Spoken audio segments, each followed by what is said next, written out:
સૌને મારા પ્રણામ. પૂર્ણ પુરુષોત્તમ ભગવાન શ્રી કૃષ્ણના ચરણોમાં વંદન. આજના આ ગીત ગઝલ કાર્યક્રમમાં ઉપસ્થિત મારા વાઇસ પ્રિન્સિપલ ડૉક્ટર હિતેશભાઈ, આદરણીય રેખાબેન, આદરણીય ડૉક્ટર ઈશ્વરભાઈ ચૌધરી, મારો દીકરો દિવ્યેશ અને તમામ મારા અધ્યાપક મિત્રો અને વાલા દીકરા દીકરીઓ. આજનો કાર્યક્રમ સવિશેષ છે. રેખાબેને આજે ખબર નહીં પહેલી વાર અમસ્તું જ કહી મૂક્યું કે સર કંઈ બોલશે તો જાણવા જેવું બોલશે. હવે આ કંઈ મારો વિષય નથી. મનોવિજ્ઞાન મારો વિષય છે, કોઈ સંગીત એ કોઈ ગીત ગઝલ એ મારો વિષય નથી. પરંતુ ભારત વર્ષના આખા વિશ્વ લેવલના બે મહાકાવ્યો, એક રામાયણ અને બીજું મહાભારત, આ મહાકાવ્યો છે. અને મહાકાવ્યો સાથે ભારતની સાંસ્કૃતિક વારસો સીધો જોડાયેલો છે. એમાં બે મુખ્ય પાત્રો બહુ જ સમજવા જેવા પાત્રો છે. એક અગ્નિપુત્રી કૃષ્ણા, પાંચાલી દ્રૌપદી, અને બીજી શ્વેતા, જે ધરતીપુત્રી સીતા, જાનકી. મહાભારત એક દ્વાપરમાં એક ત્રેતામાં થયું, પણ સમાનતા જોરદાર છે બંને વચ્ચે. કારણ કે કાવ્યો છે. બંને પાત્રો અને બંને કાવ્યોમાં જો સમાનતા જોઈએ ને, તો એક કાવ્યમાં મર્યાદા પુરુષોત્તમ રામ છે. મર્યાદા પુરુષોત્તમ એટલા માટે છે કારણ કે આપણને ઘરની તમામ, સમાજની વ્યવસ્થાની તમામ મર્યાદાઓ શીખવે છે. એક આદર્શ પુત્ર કેવો હોઈ શકે, એક આદર્શ પતિ કેવો હોઈ શકે, એક આદર્શ પત્ની કેવી હોઈ શકે, એક આદર્શ ભાઈ કેવો હોઈ શકે, એક આદર્શ ભાઈની પત્ની ઉર્મિલા કેવી હોઈ શકે છે. એ ત્યાગ કરવા માટે તૈયાર છે. આ તરફ રાજકુમાર હોવા છતાં પણ જેલમાં જન્મે છે. મા બાપથી વિખૂટું થવું પડે છે. આ મહાકાવ્યોમાં વર્ણન છે મિત્રો. ભાગવત અને રામાયણ, એટલા માટે શ્રીમદ ભાગવત અને શ્રીમદ રામાયણ કહેવામાં આવે છે.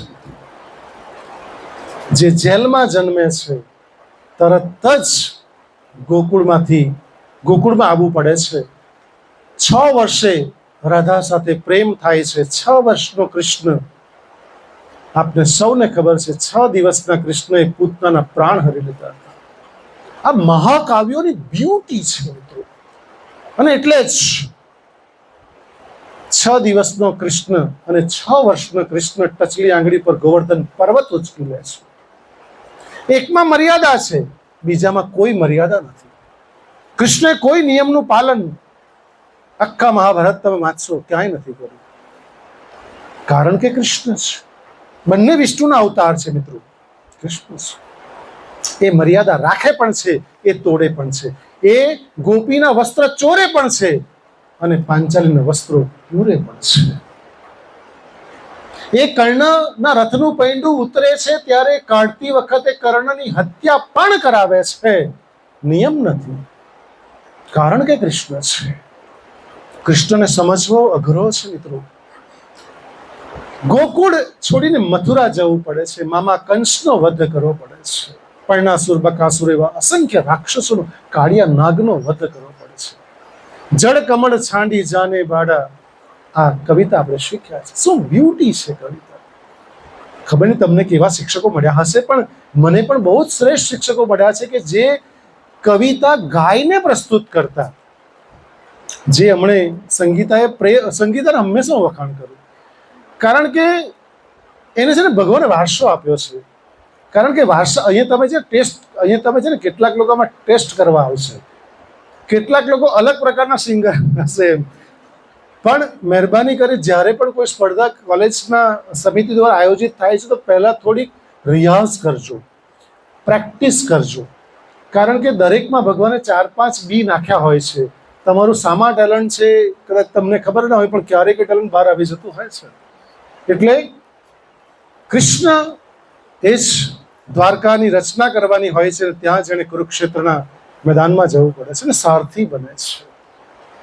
મિત્રો, આ કવિતા અને કાવ્યની બ્યુટી છે. એટલે આજે જે કાર્યક્રમ રાખ્યો છે એ તાનસેનના ગુરુ હરિપ્રસાદજી એક વખત અકબર એવું કહે છે કે તું આટલું સુંદર ગાય છે તો તારા ગુરુ કેટલું સુંદર ગાતા હશે. અને કોઈ પણ કાર્ય શીખો તો ગુરુના અંડરમાં શીખજો. એકલવ્ય વિશે પણ તમે જાણો છો ને, અર્જુન વિશે પણ જાણો છો ને, ભગવાન શ્રી રામ વિશે પણ જાણો છો. ગુરુના સાનિધ્યમાં શીખજો, પ્રેક્ટિસ કરજો.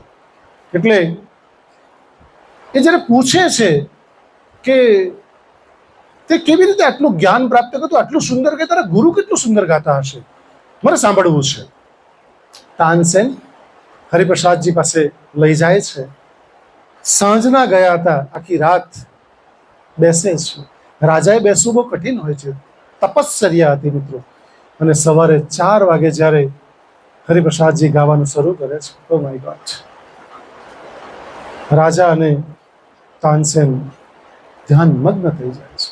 જ્યારે મહેલમાં આવે છે ત્યારે સવાલ પૂછે છે રાજા અકબર, કારણ કે 14 રત્નોમાંનું એક રત્ન હતું તાનસેન પણ, કે તું જે ગાય છે એમાં જે ટોન છે, કારણ કે તમે ગાવા આવશો ને એ લય, તાલ, તમારો ટોન, લેકો બધું માયને રાખશે છોકરો.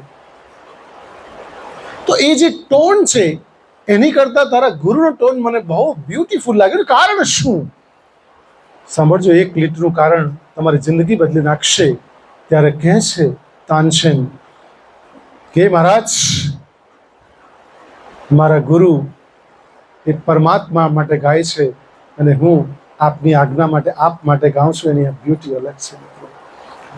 આ સંગીતની બ્યુટી છે. એટલે આપ સૌ સંગીત માટે પ્રયત્ન કરશો. કેટલાક સંગીત વિદો પણ હશે, એ ગારડા કોલેજનું ઘરેણું છે, પણ પ્રયત્ન કરતા રહેવું, પ્રેક્ટિસ કરતા રહેવું. અને ગારડા કોલેજમાં આ પ્લેટફોર્મ તમને એટલા માટે જ પીરસવામાં આવે છે કે એટલીસ્ટ તમારો આત્મવિશ્વાસ વધે. આજે કંઈક બોલશો, આજે કંઈક ગાશો. અને કોઈ પણ વસ્તુ જે મને છેલ્લા ઘણા બધા વર્ષોમાં સમજાણી છે, એક વસ્તુ બહુ સ્પષ્ટ સમજાય છે કે જે વસ્તુ તમે પ્રેક્ટિસ કરશો ને, ક્યારેય નહીં બોલી શકશો. આ પ્રેક્ટિસની બ્યુટી છે. કેમ?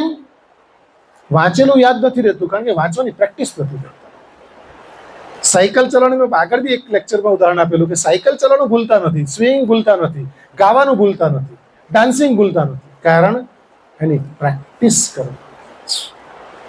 એટલા માટે ટીચર આપણને હંમેશા સ્કૂલમાં કહેતા, કોલેજમાં તો કોઈ શિક્ષકો લગભગ એવું નહીં કહેતા હોય, એ ધ્યાન આપ, ધ્યાન આપ, ધ્યાન આપ કહેતા.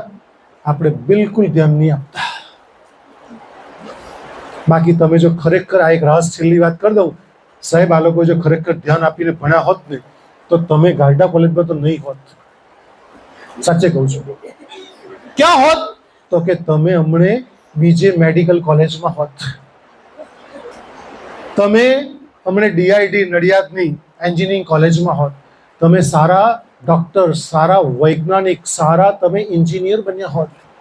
પણ તમે બિલકુલ ધ્યાન નહીં આપ્યું, એટલે તમારું લખાયેલું ગારડા કોલેજમાં જજે અને આ લોકોને ભટકા છે. અને એ તને હવે તારશે. આ કદાચ તમારું ને મારું કદાચ કંઈક મળવાનું લખેલું હશે એટલે જ આપણે મળ્યા છે.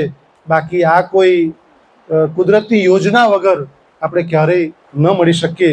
એવા પ્રભુના ચરણોમાં વંદન કરી મારી વાતને અલ્પ વિરામ આપું છું. ફરી પાછા મળીશું. જય હિન્દ, જય ભારત, જય જય ગુજરાત.